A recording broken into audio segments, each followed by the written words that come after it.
All right. Today I announced that I'm running for the office of mayor for the city of Boise. Why are you doing this? When I saw the policies of tax and spend, and I've really just seen this over the last few months, but first of all, in the northwest neighborhood where I live, the area has been annexed for about 5 years.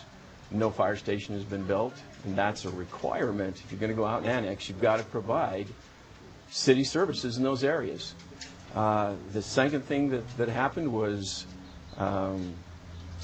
Boise coming together. They were out with petitions, and I began to get information that we were going to spend $100 million on a library, and no vote on that. So I started walking around with petitions, and I could see that people were passionate about the use of their tax dollars. And then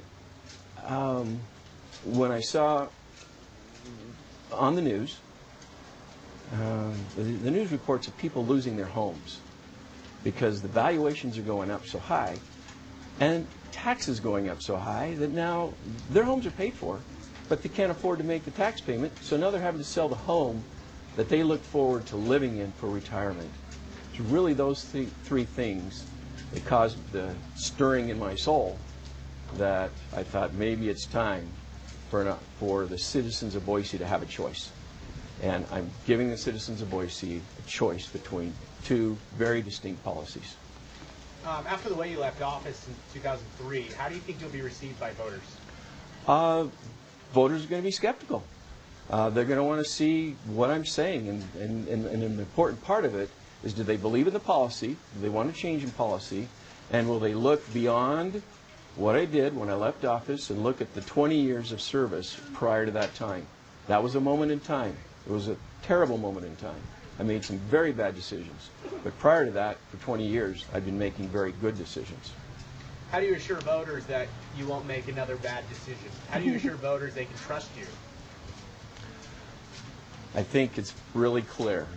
The devastation that I went through, I would never want to go through again. I wouldn't ever take the city through that devastation again, or my family. It's a hard lesson, but it's a lesson that's ingrained in my soul. That was 16 years ago, but do you think that's still fresh on citizens' minds, or do you think enough time has passed where it's really not an issue anymore? Oh, I think it is an issue. No question about it. And it will be an issue in the campaign, and then people will talk about it. It's clearly, even though it was 16 years ago, it'll come up as if it were fresh. How much do you think you've changed since 2003? Well, I've greatly changed, yes. I mean, you go through that, you go through the probation period, you take the classes, that's all the first 3 years. But then the next 13 years of growth, of development, of focusing on my family, our priorities, our community, and as people have said, I just lay low and work hard. What have you been doing for the last 16 years? So I've worked in manufacturing, I've worked in sales, and as of late I have a real estate license. And have you filed all the paperwork officially? We've got it all notarized, all taken care of. We'll be turning it in later today. What do you think will be going through your head? What will you be feeling when you enter the mayor's race again? We're in, and it feels great. This is such an amazing city. And to be able to speak what's kind of been in my heart for a long time, but be able to articulate that feels really, really good.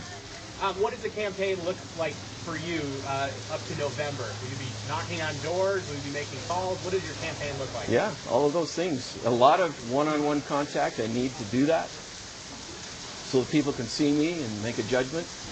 And then a lot of groups we'll be talking to, and of course, all the opportunities that a campaign entails.